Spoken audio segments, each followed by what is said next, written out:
कि पिछले कक्षा में मैंने क्या किया था कि इस दोनों को आप लोगों को होमवर्क के रूप में दिया था।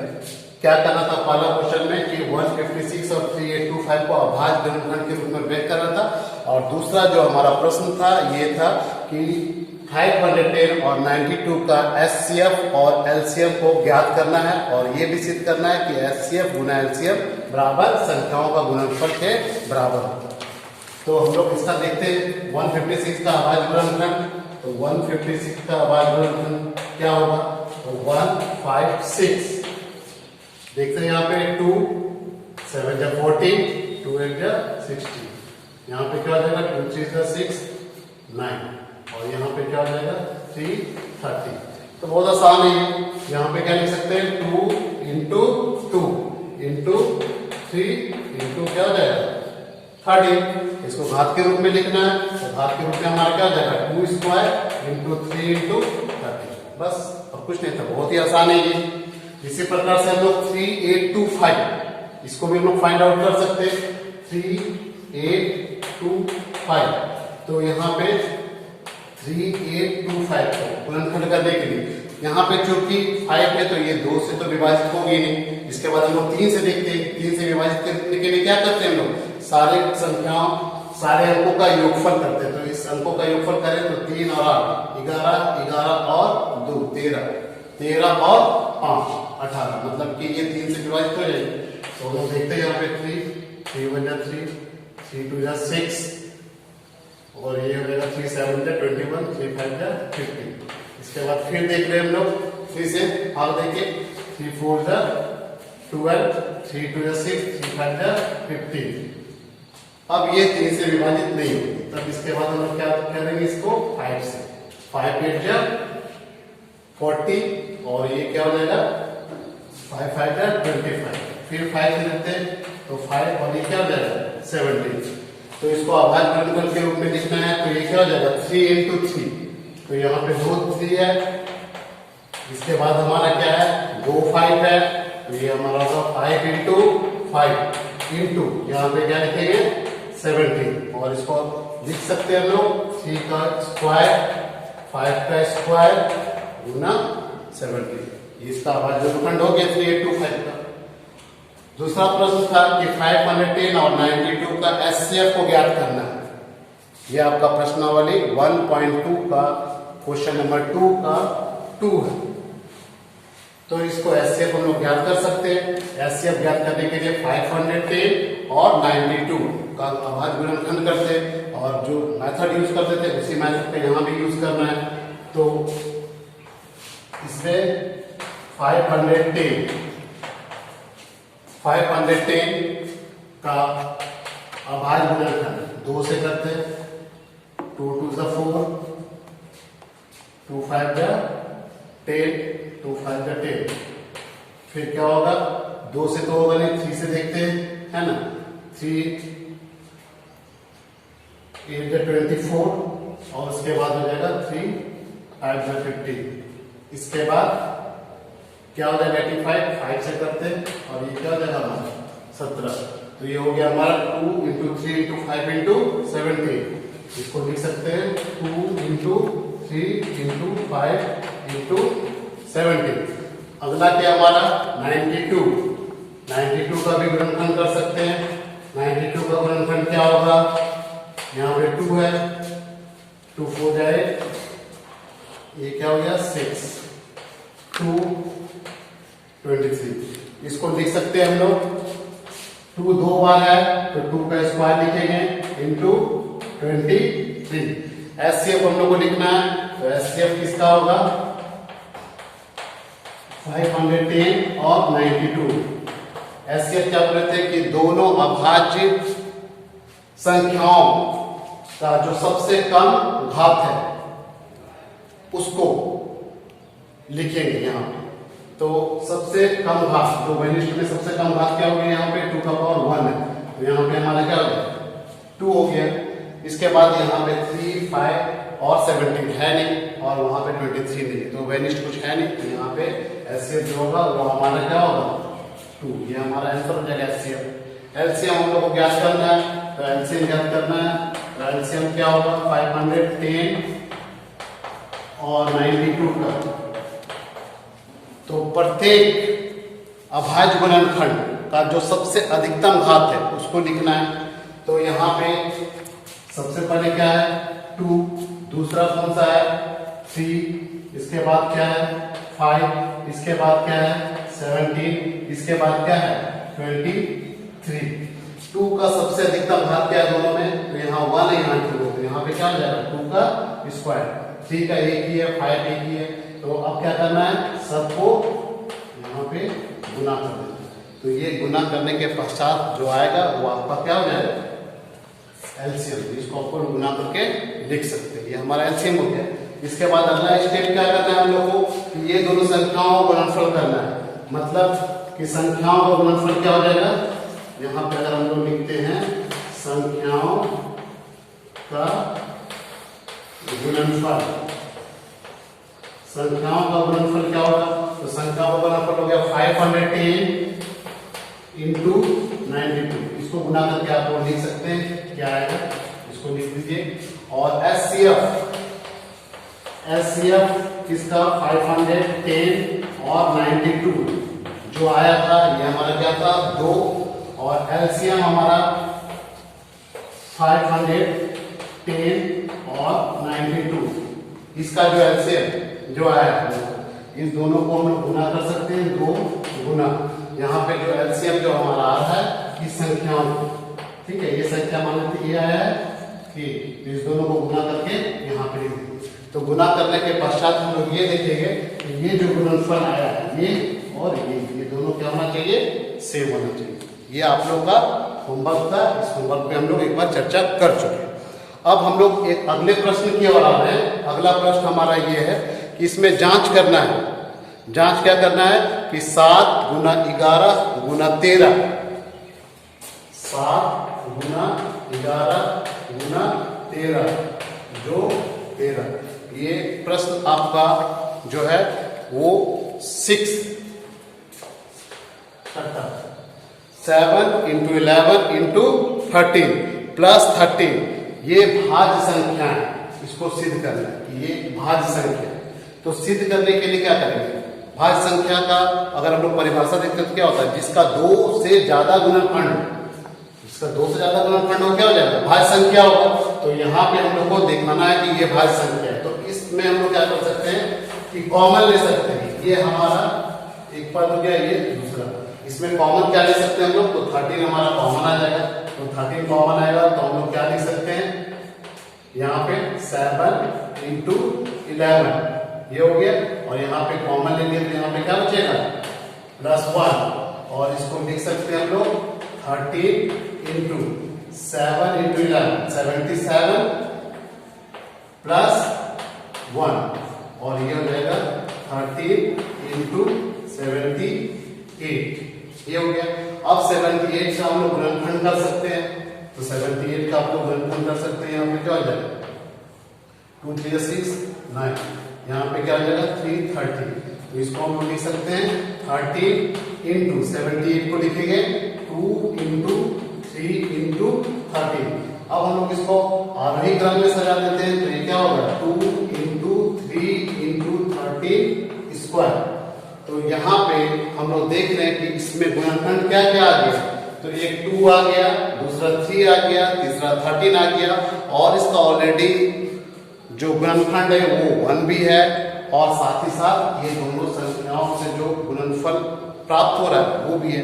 तो इसको हम लोग को मेनली हम लोग को यही दिखाना है कि 2 से ज्यादा, 2 से ज्यादा तो है ही गुणनखंड, एक 2 है 3 है और तीसरा 13 है। तो 2 से ज्यादा अगर अभाज्य गुणनखंड आ जा रहा है तो हम लोग क्या लिख सकते हैं कि ये जो दी हुई संख्या है ये एक भाज्य संख्या है।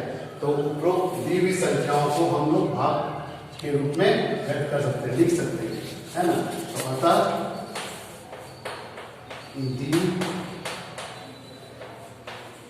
दी हुई उपरोक्त संख्या, उपरोक्त संख्या एक भाज्य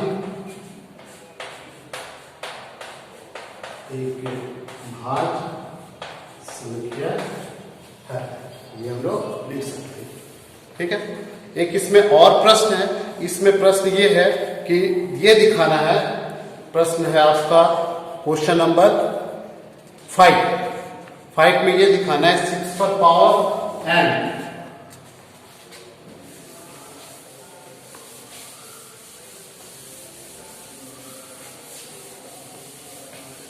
6 पर पावर n ये है, ये प्रश्न दिया हुआ है, क्वेश्चन नंबर 5 है। इसमें ये बताना है कि जांच कीजिए कि क्या किसी प्राकृत संख्या n के लिए संख्या 6 पर पावर n अंक 0 पर समाप्त हो सकते हैं। तो इसका ये मतलब क्या n का कोई ऐसा मान है जिसपे रख देने पे यहां पे उस संख्या 0 हो, अंतिम संख्या क्या हो 0। तो कैसे हम लोग इसको क्या करेंगे? तो छोटा सा एग्जाम्पल हम लोग लेके डिस्कस करते हैं इस पे। यहाँ पे 1 लिखे तो क्या होगा 6, n का मान 1 लिखे। 2 ले रहे हैं तो क्या आ रहा है यहाँ पे 36। 3 ले रहे हैं तो क्या आ जा रहा है यहाँ पे 216। इस प्रकार से तो n का मान यहाँ पे देख रहे हैं 6 आया, यहाँ 6 आया, यहाँ 6 आया। हम लोग को यहाँ पे सिद्ध करना है ये चीज कि अंक जो है वो 0 पे समाप्त हो सकती है या नहीं। जैसे यहाँ पे जो अंक किस पे समाप्त हो रही है 6, यहाँ पे भी क्या हो रहा है 6, यहाँ पे 6। तो क्या n का कोई ऐसा मान है जिसके लिए कोई संख्या हो और उसका अंतिम अंक क्या हो 0? तो अंतिम अंक 0 हो सकता है या नहीं हो सकता है, इसी की जांच करना है। तो जांच करने के लिए क्या करेंगे हम लोग यहाँ पे देखते हैं कि 6 का जो अभाज्य गुणनखंड है, 6 का अभाज्य गुणनखंड क्या हो सकता है हमारा? तो 6 का अभाज्य गुणनखंड होगा 2 into 3 और यहाँ पे पावर क्या हो गया n, और इसको हम लोग लिख सकते हैं 2 पर पावर n into 3 पर पावर n। और किसी भी संख्या का अंतिम अंक शून्य उसी समय हो सकती है जब वो 5 का विभाज्य है ना, 5 का विभाज्य, 5 उसमें से एक अभाज्य संख्या हो और साथ ही साथ 2, तभी हम लोग को क्या होगा कि उसका जो अंतिम अंक होगा वो शून्य हो सकता है। लेकिन यहाँ पे देख रहे हैं हम लोग उस पर अभी जो प्रमेय में पढ़े थे अंक गणित की आधारभूत प्रमेय, उसमें हम लोग ये पढ़े थे कि जो गुणनखंड होगी है ना वो अद्वितीय होती है। तो यहाँ पे 2 और 3 इसको छोड़ के तो कोई दूसरा अभाज्य गुणनखंड हमारे पास है ही नहीं, मीन्स 5 नहीं है यहाँ पे हमारा। तो हम लोग यहाँ पे लिख सकते हैं कि 6 पर पावर n के किसी भी मान के लिए हमारा जो संख्या है उस संख्या का अंतिम अंक 0 नहीं होगी। यहाँ पे लिख सकते हैं चूंकि अंक गणित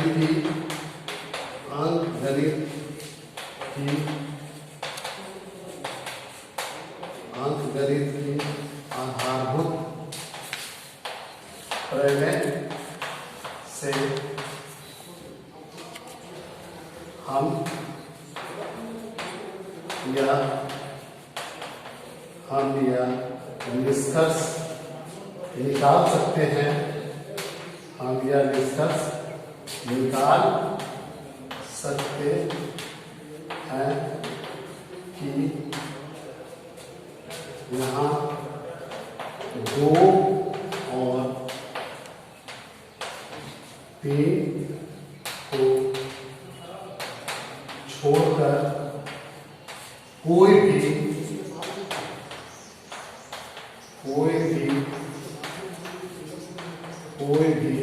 अभाज्य गुणनखंड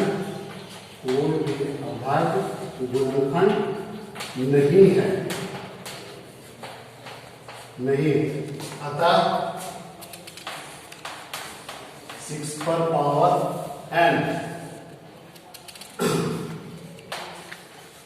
पर n के किसी मान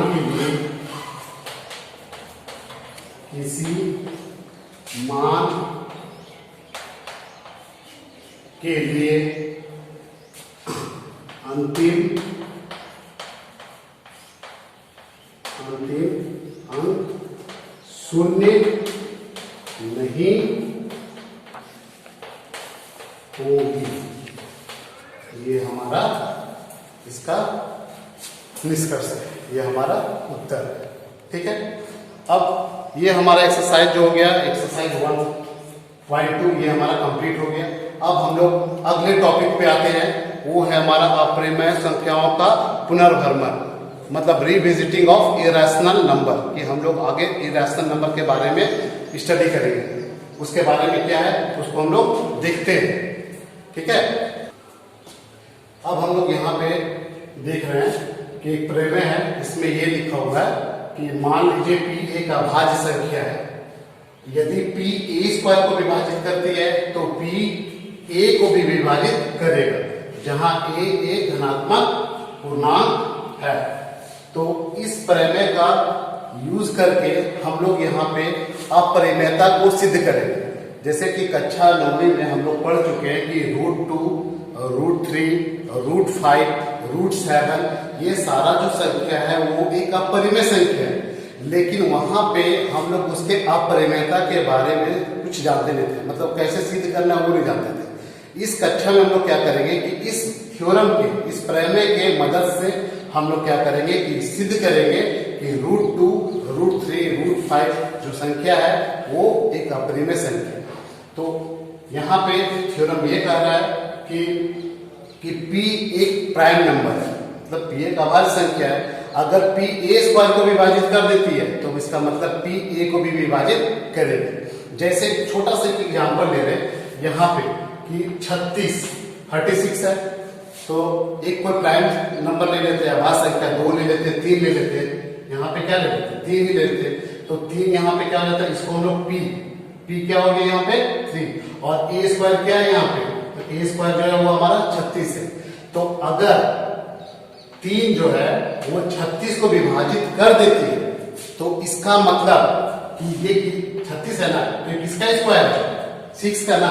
तो अगर 3 जो है वो 36 को विभाजित कर देती है तो वो 6 को भी विभाजित करेगी। यही इसका प्रमेय है, यही कहना चाहता, सिंपल सा। तो हम लोग यहाँ पे डिस्कस करते हैं इसका अप्रिमेयता कैसे सिद्ध करना है। तो सबसे पहले हम लोग को यहाँ पे लिखते हैं कि सिद्ध करें कि √2, यहाँ पे सिद्ध करें कि √2 एक अपरिमेय संख्या है।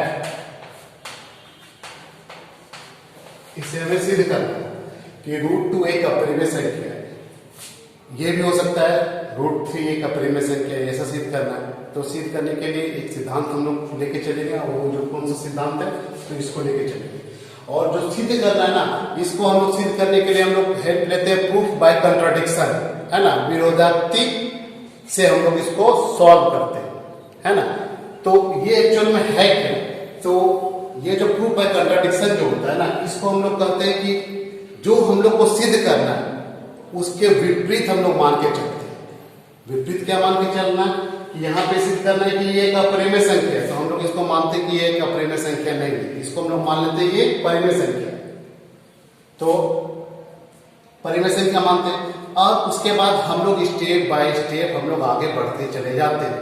अब बढ़ने के बाद फिर क्या होता है कि एक हम लोग ऐसा स्टेप पे पहुंच जाते हैं जहां पे हम लोग को गलत नजर आने लगता है। तो गलत इसलिए नजर आता है ना, क्योंकि हम लोग पहले ही कोई त्रुटिपूर्ण चीज सोच के रखे थे, जिसके कारण हम लोग को आगे जाके हम लोग फंस जाते हैं। तब हम लोग कह सकते हैं कि जो हम लोग माने थे, हम लोग जो सपोज किए थे वो गलत किए थे। ठीक है, तो हम लोग स्टार्ट करते हैं, इसी को हम लोग बोलते हैं प्रूफ बाय कंट्राडिक्शन मेथड। तो हम लोग स्टार्ट करते हैं इसका प्रूफ। तो प्रूफ को हम लोग बोलते हैं उपपत्ति। ठीक है, ये प्रूफ है, किस प्रकार से हम लोग उसको प्रूफ करते हैं। तो हम लोग यहाँ पे मान लेते हैं कि √2 एक परिमेय संख्या है ना। मान ले कि √2 एक परिमेय संख्या है। हम लोग यहाँ पे मान ले रहे हैं कि रूट 2 एक परिमेय संख्या, और हम लोग आगे बनाते जाएंगे तो लास्ट में हम लोग को एक ऐसा पॉइंट मिलेगा जहां पे दिखा रहे हैं कि हम लोग ये परिमेय संख्या है ही नहीं और ये गलत है। तो इसके विपरीत हम लोग मान के चल रहे हैं कि रूट 2 एक परिमेय संख्या है। तो हम लोग ये जाने कि परिमेय संख्या को हमेशा हम लोग a बाय b के रूप में व्यक्त कर सकते हैं। तो यहाँ पे लिखेंगे, जब ये एक परिमेय संख्या है तो हम लोग लिख सकते हैं कि रूट 2 बराबर a बाय b, ये लिख देंगे, जहां पे a और b पूर्णांक है। तो हम लोग यहाँ पे ऐसा भी ले रहे हैं कि a बाय b जो है अपने सरलतम रूप में, सरलतम रूप का मतलब क्या होता है इसके बारे में भी थोड़ा सा डिस्कशन कर लेते हैं। जैसे एक परिमेय संख्या दिया हुआ है यहाँ पे 12/14 है ना, तो यहाँ पे हमारा a का मान 12 है और b का मान क्या है 14 है, लेकिन ये अपने सरलतम रूप में नहीं है। सरलतम रूप में क्या होना चाहिए कि इस दोनों में कोई 1 को छोड़ के कोई भी अभाज्य गुणनखंड नहीं होना चाहिए। मतलब यहाँ पे इसके 1 के अलावा एक और गुणनखंड है, यहाँ पे क्या है 2, तो 2 से दोनों को विभाजित कर देंगे। तो 2 से दोनों को विभाजित कर देंगे तो क्या हो जाएगा 2 6 जा 12, 2 7 जा 14, ये हमारा क्या हो जाएगा 6/7। अब ये 6/7 जो है ना, ये दोनों कैसा संख्या है, तो इस दोनों को हम लोग बोल सकते हैं कि सह अभाज्य संख्या, मीन्स को प्राइम नंबर। को प्राइम क्या है या सह अभाज्य है। तो यहां पर हम कह सकते हैं कि ये दोनों सहअभाज्य संख्या और ये दोनों अपने सरलतम रूप में है। मतलब इन दोनों में अब 1 के अलावा कोई भी उभयनिष्ठ गुणनखंड नहीं है। तो यहाँ पे देख रहे हैं ये हमारा सरलतम रूप में, तो यहाँ पे लिख सकते हैं कि रूट 2 बराबर a बाय b, जहां a बाय b अपने सरलतम रूप में है, जहां a बाय b अपने सरलतम रूप में है। एवं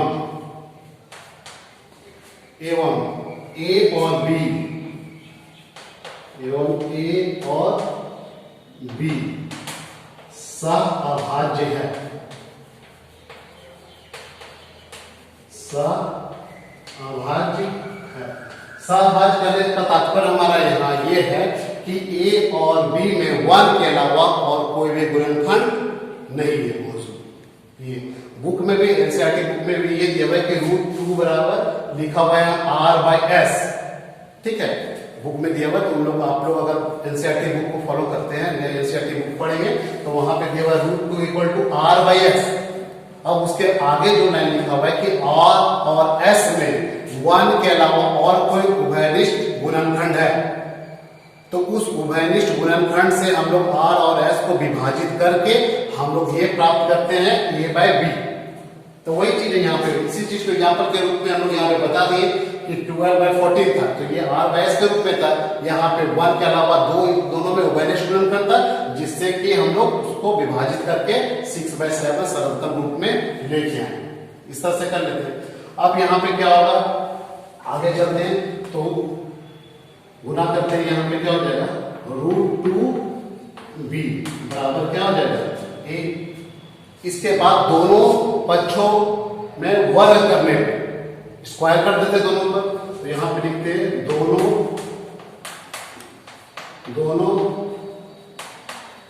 पक्षों में वर्ग करने पर।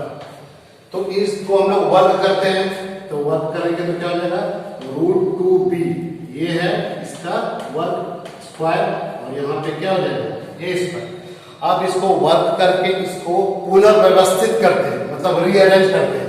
रूट 2 का स्क्वायर क्या हो जाएगा, तो ये हो जाएगा हमारा 2b स्क्वायर बराबर क्या होगा a स्क्वायर, यहां लिख सकते हैं। यहां पे क्या हो गया, p को हम लोग मान रहे हैं 2, तो 2 क्या कर रहा है a स्क्वायर को विभाजित कर रहा है, तो यहां पे लिख सकते हैं, यहां पे यहां पर 2a स्क्वायर को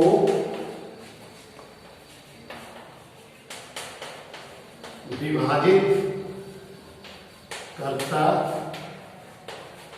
है, 2a² को विभाजित कर रहा है। तो इसका मतलब ये इस प्रमेय के मदद से हम लोग लिख सकते हैं कि यहाँ था pa² को विभाजित करती है तो pa को भी विभाजित करेगा। तो इसका मतलब क्या होगा कि 2 जो है वो a को भी विभाजित करेगा। जब a को भी विभाजित कर लिया तो अब यहां पे मान लेते हैं कि माना कि a बराबर तो 2 से विभाजित है, तो a बराबर हम लोग कोई संख्या मान लेते हैं 2 से विभाजित है तो किस रूप में होगा, तो 2c के रूप में मान लेते हैं, जहां पे c कोई पूर्णांक है। यहां पे लिख करते हैं जहां c कोई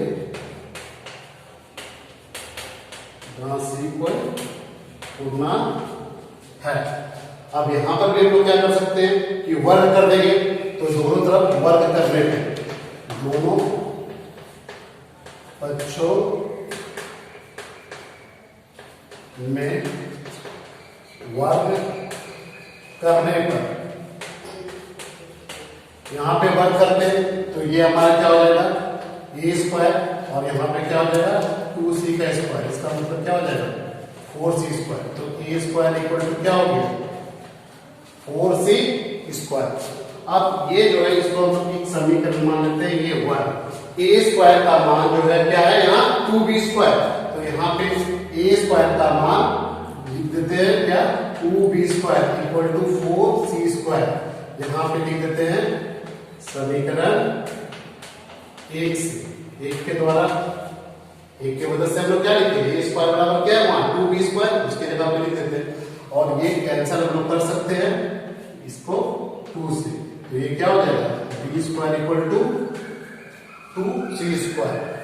तो इसका मतलब ये हो गया कि 2 जो है वो b² को विभाजित करेगी, तो यहाँ पे लिख सकते हैं इसका मतलब ये हो गया कि 2b² को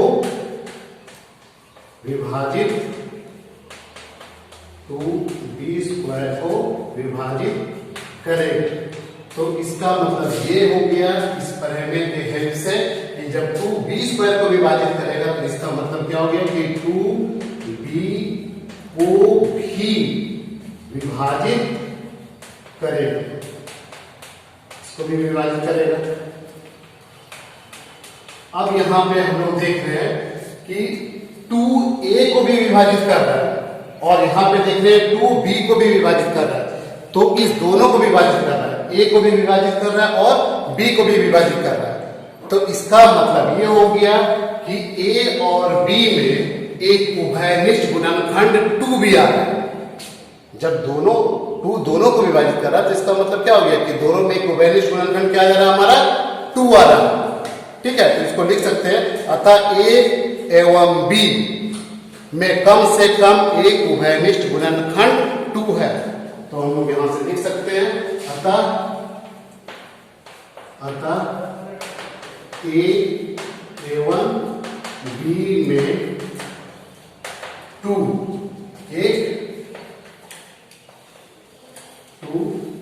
कम से कम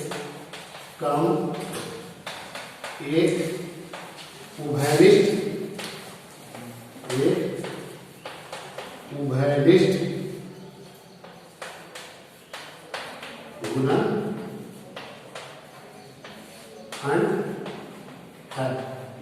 अब यहां पे देखिए हम लोग मान के क्या चले थे, मान के चले थे कि a और b सहाभाज्य है। सहाभाज्य का मतलब हम लोग ये बताए थे कि इस दोनों में 1 के अलावा कोई भी उभयनिष्ठ गुणनखंड नहीं है। लेकिन हम लोग आगे की ओर प्रोसीड किए, आगे की ओर जैसे ही बढ़े तो हम लोग को ये देखने को मिल गया कि a और b दोनों में 2 कम से कम एक और उभयनिष्ठ गुणनखंड विद्यमान है, मतलब वहां पे परसेंट है। तो मतलब इसका ये हो गया कि इस दोनों में उभयनिष्ठ गुणनखंड 2 आ गया। तो ये हमारा क्या हो गया कंट्राडिक्शन हो गया। है ना, विरोधाभास हो गया, यहाँ पे एक विरोधाभास उत्पन्न हुआ। तो उस उत्पन्न क्यों हुआ विरोधाभास? क्योंकि हम लोगों ने त्रुटिपूर्ण पद्धति अपनाई थी।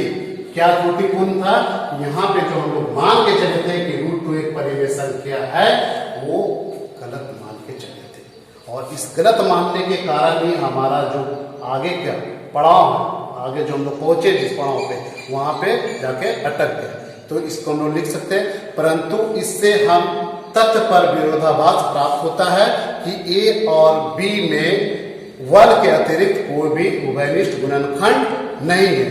यह विरोधाभास हमें इस कारण से प्राप्त हुआ है कि हम लोग एक त्रिपूर्ण कल्पना कर लिए थे कि √2 एक परिमेय संख्या है। तो हम लोग इसके आगे लिखते हैं इस प्रकार से। तो ये कम से कम एक उभयनिष्ठ गुणनखंड है। अतः यह विरोधाभास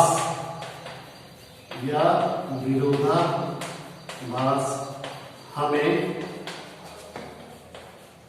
त्रुटिपूर्ण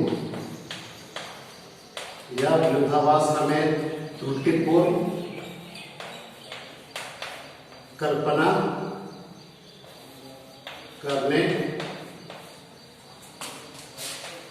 करने से प्राप्त हुई है कि √2 एक परिमेय संख्या है। हम लोग ये त्रुटिपूर्ण कल्पना था कि √2 एक परिमेय संख्या है। तो अतः हम इस निष्कर्ष पे निकलते हैं कि √2 एक परिमेय संख्या ना है, बल्कि एक अपरिमेय संख्या है। तो अतः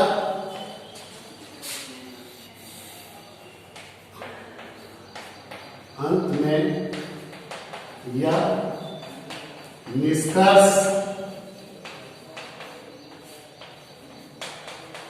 प्राप्त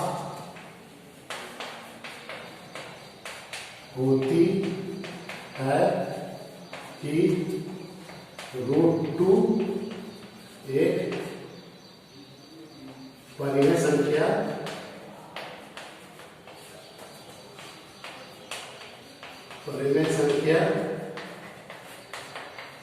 नहीं है, अपितु बल्कि एक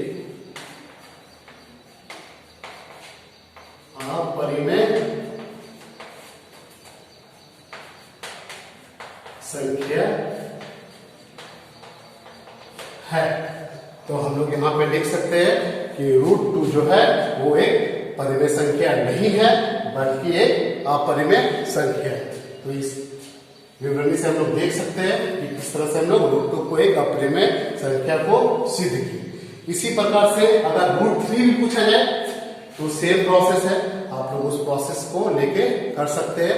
5 के लिए भी आप लोग कर सकते हैं, ठीक है। इसके बाद हम लोग देखते हैं आगे।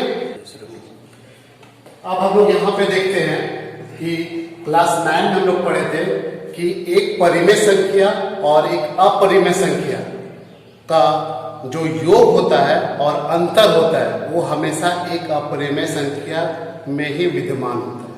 इसका मतलब ये हो गया कि अगर हम लोग मान के चलते हैं कि ए ये एक परिमेय संख्या है और बी ये एक अपरिमेय संख्या है, ये कैसा है? परिमेय संख्या। ये हमारा है परिमेय संख्या, और b जो हो गया ये हमारा हो जाता है अपरिमेय संख्या। अपरिमेय संख्या तो इसका योग और अंतर, इसका योग मतलब a प्लस b, इसका अंतर का मतलब a माइनस b।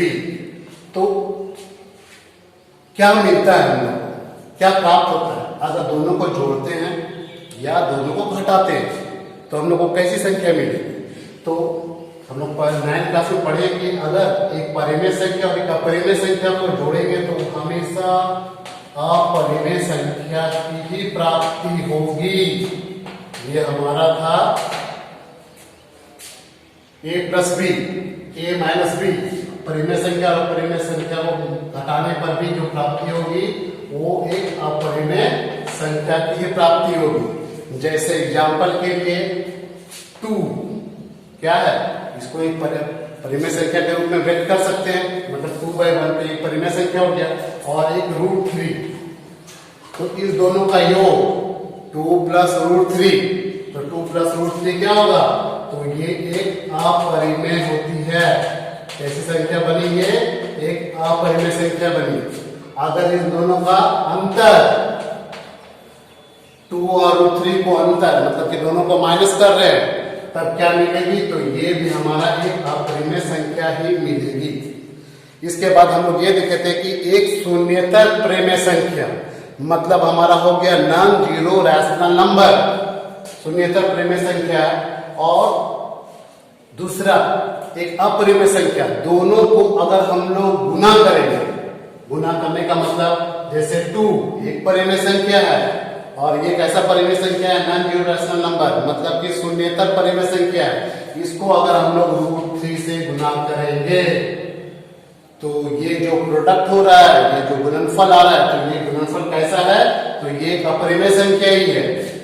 और इसको अगर भाग भी दे रहे हैं 2/√3 या √3/2, ये भी संख्या जो दिख रही है ना, इसको गुना करने पे, इसको भाग देने पे, है ना, जो संख्या की प्राप्ति हो रही है वो संख्या भी हमारा क्या है, तो एक अपरिमेय संख्या है।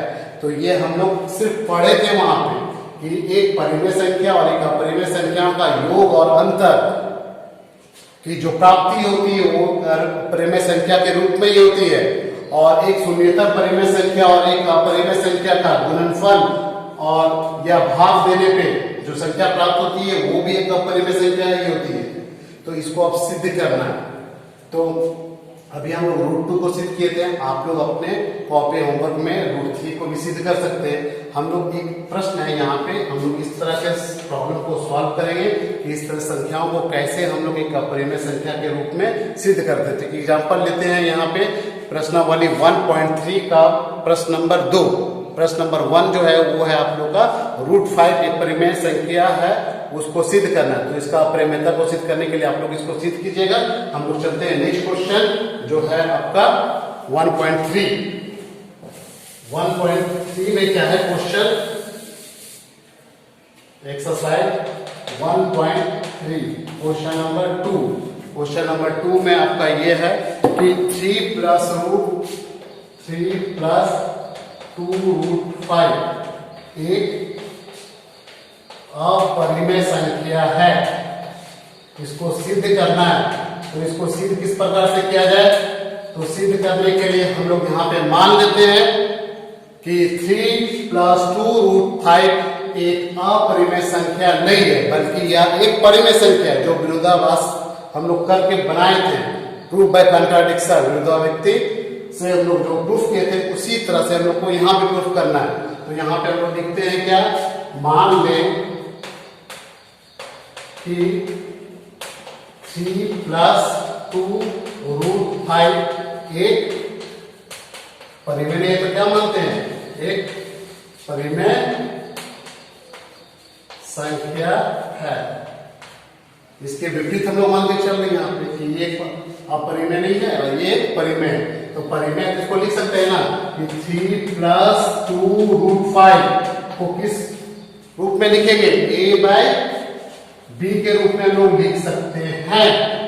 और लिखने के पश्चात हम लोग क्या करते हैं कि 3 - a/b, या ऐसा लिख सकते हैं हम लोग, एक मिनट, इसको इस तरह से लिख सकते हैं कि 2√5 बराबर a/b, इधर आ जाएगा तो क्या हो जाएगा -3, और इसको हम लोग आगे सॉल्व करते हैं। लघुत्तम क्या हो जाएगा यहाँ पे b, यहाँ पे हो जाएगा a - 3b, और ये क्या हो जाएगा 2√5, और इसको हम लोग लिख सकते हैं कि √5 बराबर a - 3b/2b। अब हम लोग इसको थोड़ा सा पुनर्व्यवस्थित करते हैं। तो पुनर्व्यवस्थित करने पे क्या हो जाएगा, ये हमारा a माइनस 3b/2b बराबर क्या हो गया, ये √5। अब हम लोग यहाँ पे इसका बाया पक्ष देखते हैं। a और b ये पूर्णांक है, तो पूर्णांकों का जो अंतर होता है वो पूर्णांक ही होता है, और जो भागफल हम लोग किए यहाँ पर भी पूर्णांक ही है। तो इसका मतलब क्या हो गया कि a माइनस 3b/2b ये जो संख्या है ये कैसी संख्या है, पूरी तरह से परिमेय संख्या है, जबकि इसका दायां पक्ष जो √5 है ना, ये एक अपरिमेय संख्या है ना, जिसको आप लोग सिद्ध किए। तो देख रहे हैं कि इसका लेफ्ट हैंड साइड जो है वो हमारा एक परिमेय संख्या है, और इधर क्या एक अपरिमेय संख्या है, और ये बराबर हो ही नहीं सकती है। इधर परिमेय संख्या है और इस तरफ अपरिमेय संख्या है। तो यहाँ पे लिख सकते हैं कि चूंकि इस तरह से लिखते हैं हम लोग, चूंकि a माइनस 3b/2b एक परिमेय संख्या है, एक परिमेय संख्या है, परंतु इसका दायां पक्ष परंतु √5 बराबर क्या है, एक अपरिमेय संख्या है, एक अपरिमेय संख्या है। तो इसका मतलब क्या हो सकता है, ये इसके बराबर नहीं है। तो हम लोग को ये इसके बराबर नहीं है, क्यों, कहां पे गलती होगी, तो गलती हमारे यहाँ इसके सपोजिशन में ही हो गया कि जो हम इसके विपरीत मान के चले थे ना, यही हमारा मानना गलत था। अतः हम लोग लिख सकते हैं, अतः यहाँ पे लिख सकते हैं हमारा यह मानना, हमारा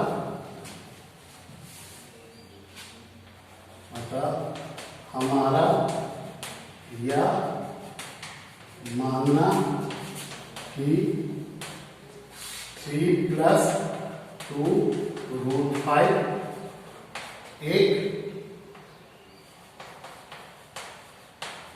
परिमेय